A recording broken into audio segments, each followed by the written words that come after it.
All right, it's the end of this session, and here this is Killian. And why do I keep on forgetting your name? Riley. Riley, that's right. I should remember that. I got a buddy whose dog's name is Riley. Bailey, and then Draco. It's like whatever, man. This is the roadmap to success. Now, we shot 2 videos here where we normally just do 1, but the video where I talked about teaching the dog to go stay in the place when you go let them out the door, I would do the same principle when you're feeding them. So you do everything I described in that video above, except for instead of going to the door, you tell them to go there, and then you take a step towards where the food is, and then come back and give them a treat. Then take 2 steps, 3 steps, 4 steps. Eventually, you crinkle the bag, come back and give them a treat. Crinkle it a little bit more, give them a treat. Open the bag, come back and give a treat. Scoop it, and then leave it in the scoop, go back and give them a treat. And eventually, you're waterfalling it on the bowl, and the dog stays there. Then you put the bowls down. So you can do this for all the dogs individually. Then you bring your best 2 dogs, best 3 dogs, best 4 dogs. He's jumping up to the table. And get to the point where the dogs know before dinner, I go and I sit here on this place. So this way the place can accomplish a couple things. We can use it for mealtime. We can use it when we're in the kitchen cooking. We can use it for releasing the dogs out the door. We can use it when, I don't know if I would necessarily want to do it when you're eating at the table, which is right behind the camera because that's a little bit close. But the idea is just teaching the dogs and giving them that ability to practice with a motivation at the end of it that they really want. So right now the guardians are off camera feeding the dogs one at a time, or as a group. And I would think that it'll take a little bit more time to feed them one at a time, but you help them develop that self-restraint and self-control. Now, right now, Bailey eats out of a slow feeder. I would love to see the dogs all being fed out of a snuffle mat, especially the puppy. But for Bailey, for all of them, it would be helpful because that's like, snuffle mat is almost like going for a walk if we feed them 2 or 3 times a day out of a snuffle mat. I also went over some creative forms of exercise, like playing tug of war. And for tug of war, let them tug, and when it's time to take a break, pull out a treat, hold it to the puppy's nose, and just say, drop right before you hold it up there. And as soon as they drop it, pop the treat in their mouth, say yes, and pop the treat in their mouth. And then put it up on your back for a minute, wait for them to settle down. And then tug. So you can tug and then take a break. Tug and take a break. Taking breaks is really important, not just for puppies, for adult dogs as well. And so now we've, what else can we do? We could play fetch. Remember that I went over some tips with fetch because Bailey actually kind of interrupts the fetch. And so you do the same sort of thing for her. Every time you throw the ball with her, make sure she gets a treat every time she brings it back to you. Eventually ask her to drop the ball before you give her the treat. Eventually tell her she's got to sit before you give her the treat. But the idea is we're building in an activity where the dog has to practice a little bit of self-restraint, self-control, and so we're accomplishing multiple things at the same time. I'd also like the guardians to, on walks, right now they're all going for a walk together, and the dogs just have different energy levels and personalities and interests. And so it's guaranteed that somebody's not going to enjoy the walk. 2 of the dogs walk well together. I think Killian and Bailey, and Riley.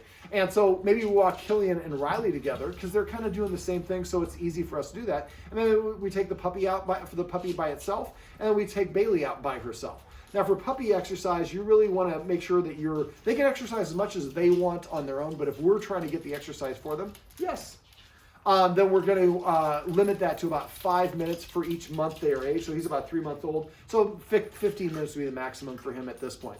But we want to make sure that the experience is positive no matter what it is. It's more important that it's positive than the time. But when puppies play too long, that's often when they get in fights or in trouble at the end because they get overly tired. So let me see. We also talked about scent games. Google scent games. There's a whole bunch of games that you can use. Hiding treats around. The dogs have to use their nose to find it. It's very draining of energy. We can also, let me see, So the idea is we want the guardians to come up with kind of a routine where maybe they wake up in the morning and they get to go outside, and then we play fetch with the dogs who are good at playing fetch. And then we come inside when we play tug of war with the other one. And then we, when they're recovering, we shower. And then we feed them out of a snuffle mat about a half an hour later. That's 2 forms of exercise they've gotten and they've only been up for an hour. And then maybe we do an hour or 2 later, we do a little bit of training. Train each dog separately. Work on teaching them to go to the place like we talked about. And for training, you really want to keep it 2 to 3 minutes max. If you train a dog for longer than 5 minutes, they start getting frustrated. You always want to end on a positive, and you get less positives the longer the training goes. So try to keep it about 2 or 3 minutes and end on a positive one. And then maybe an hour or 2 later, they go for a sniff walk. and we're letting him sniff as much as possible. We come back and we give him a snack, maybe an hour later, out of Snuffle Mats or Omega treat balls or other treat dispensing balls or puzzles. And then maybe we get Bailey and Riley together using lick mats. And there's an X pen here, so the guardians could actually use an X pen and put one of the dogs in the X pen and one of them out, and that way they can use that lick mat. Remember, licking releases endorphins. So if we can get Bailey and Riley to be licking those things together with some sort of separation to make sure there's no fighting, well, then they're creating a positive association. And if there is ever a fight between Bailey and Riley, we want to make sure that you get those dogs to separate them, make sure they're calmed down and safe and all that fun stuff. Once that's the case, then we want to bring them back together and get them to lick a lick mat together. Not the same lick mat, but in proximity. We want to create a positive association, a joined experience, so that the last memory they have is not of the fight. Let me see. We also talked about the importance of rules. So I would recommend Bailey is not allowed to be in the kitchen any longer when we're preparing food, because she goes in there a certain place and none of the other dogs do. Well, having her practice staying outside the kitchen or in the place, as I talked about in the video above, is great practice for that. When the humans are eating, the dog should not be allowed to be under the table within 7 feet. Again, you can teach them the same principle I said for the dog for place. You can teach them to go to that dog bed behind me over there while you're eating at the kitchen table. We don't want dogs within 7 feet of anyone who has a high value item, whether it's another dog or person. Let me see. We also, other rules, using Premax. So if you want to go outside, you have to sit at the door. Right now the door is open all the time. The dogs let themselves in and out. And I think that's robbed a little motivation. So we go to the door and say, sit once. And everybody for Riley has to sit. Yes. And then if, as soon as they sit, they open the door. Let's say that Bailey sits and the other two dogs don't sit. I open the door, let Bailey out, and I close it, don't let the other dogs out. I'm paying based on performance. After a while, the dog will sit at the door saying they want to go outside. Now, the guardians mentioned they wanted to teach the dogs possibly to ring a bell. The way you do that is you have a bell. When the dogs are in the middle of peeing or poop, or about to start to pee or poop, you ring the bell, and don't go, because that's not how the dogs are ringing. Go, ding, and then let them pee or poop. And when they get done, say your marker word and give them that treat. And do that consistently for every potty movement for about a week or so. And after a while, then you can hang the bell from right here where the place is, or anywhere in the house, except for on the door. You don't want to hang it on the door. And the dog rings the bell, you go over there and go to the door, still tell them to sit. If they sit, then you open the door and let them out. If they don't sit, walk away and sit down, wait for 1 minute. Go back to the door, tell them to sit. If they don't sit this time, walk away for 2 minutes, then for 4 minutes, then for 8 minutes. Keep double length of time. The dogs are very excited if we say go for a walk. So I would recommend that we say the word go for a walk 100 times a day without going for a walk. Also, something I just noticed, the guardian's doing a lot of petting here. Proud, confident dogs have their nose in the air. Insecure dogs have their nose down. If we pet dogs on top of their head, that often creates a down nose orientation. So the best place to pet a dog is under the chin, on the chest, or on either shoulder. And so that way the dog, we'd love to see, like, I'm petting the dog for something and it goes like this. Yeah, I like you put your nose up in the air. You like whatever it is that we're doing, because that's a nice indication the dog feels comfortable and confident. Also, look for engagement or cutoff signals. If I reach for a dog and it turns its head, lowers its head, backs away, it's saying, I don't like whatever you're doing. So I showed you a paired treating exercise where basically if this is the dog's face, I hold the treat out and hold it here, and while I'm holding the treat, I touch the puppy's paw and then I release the treat. Then I hold another one up and then I touch the other paw and then release the treat. Do that for the back paws as well. Eventually you go to touching it with 2 fingers, 4 fingers, work your way up to the whole hand. Eventually you're holding onto the digit and then the dog gets the treat. So we're doing all the mannerisms that we go through cutting the nails, except for cutting the nails. And each action is followed by the dog getting a treat. So after a while, it's like, I love getting a massage. I love getting whatever this is, the collar.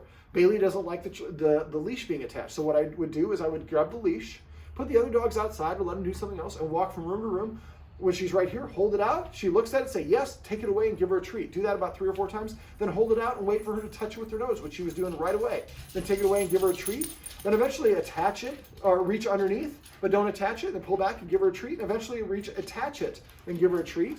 And then give her a little pet and take it off and go to the next room and repeat that whole process. So we want her thinking that if you pull out the harness or the leash, boy, that's like the best time ever. I love it when we do that because I get a whole bunch of treats. And after a while, you don't have to give the treats quite as much, but she looks at getting the collar or the harness attached as a good and positive thing.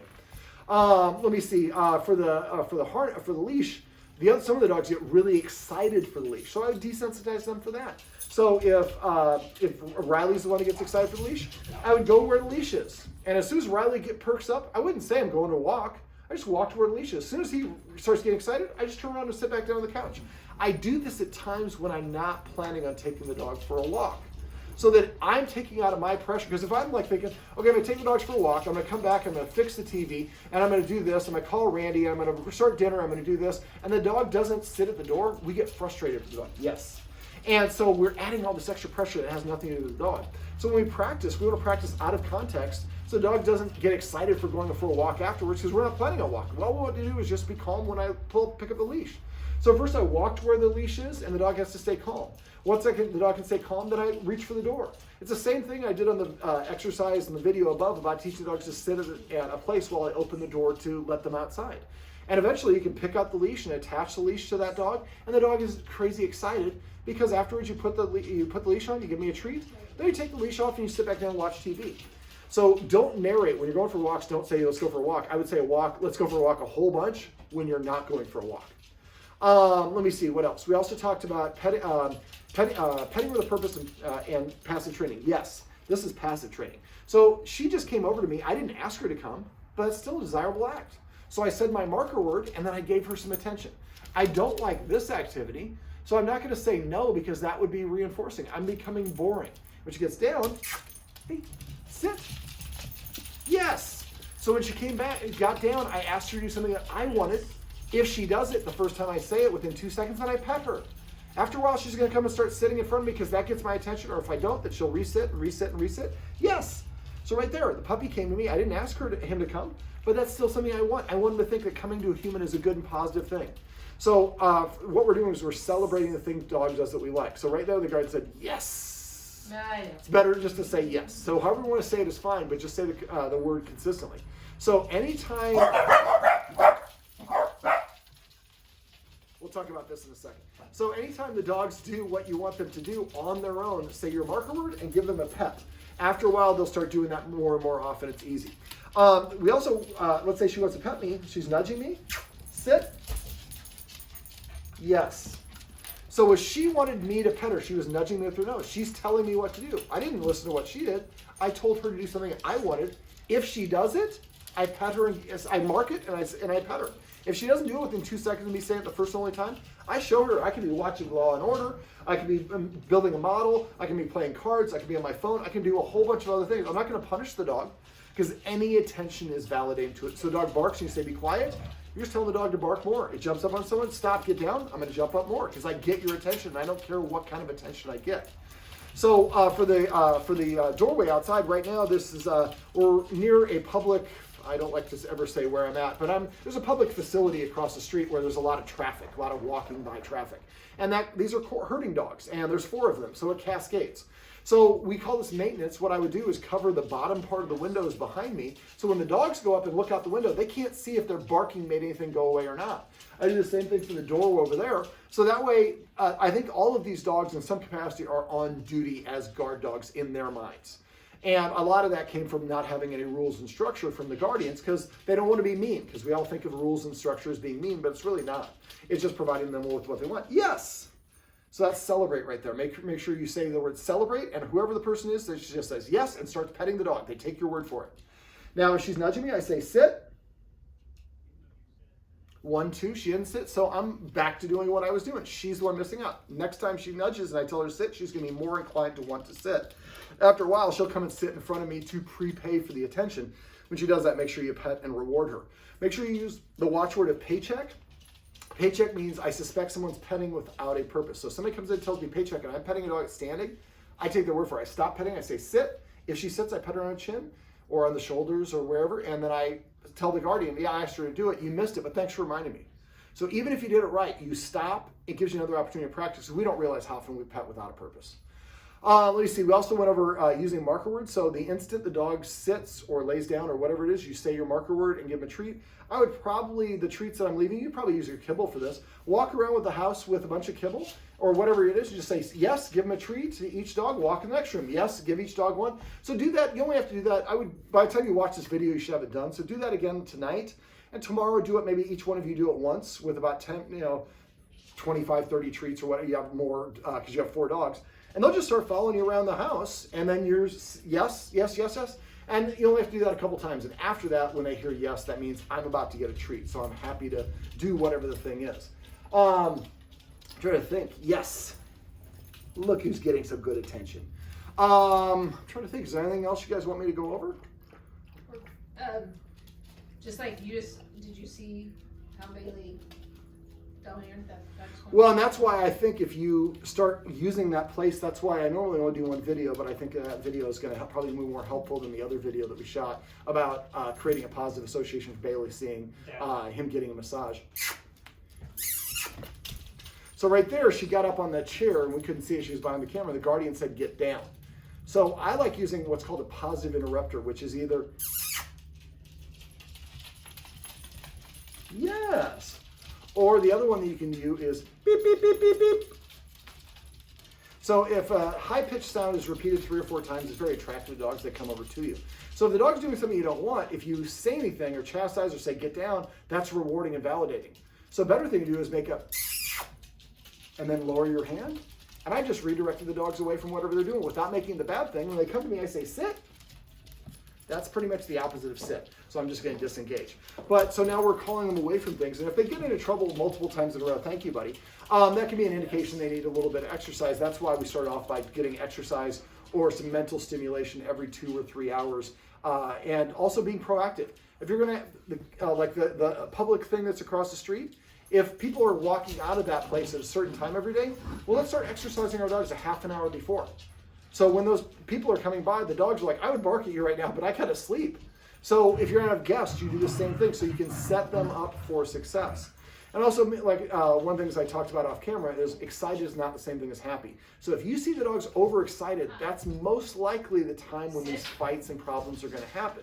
So try to figure out how you can create a situation where you can help them practice being calm and then gradually working up the activity, the intensity level of whatever the activity is until you work it up back to the regular deal. Riley, come here, buddy. Well, this is my buddy Riley. This is Bailey. The other two are knuckleheads are off camera, and this is their roadmap to success. Remember, everything you do trains your dog. Only sometimes you mean it.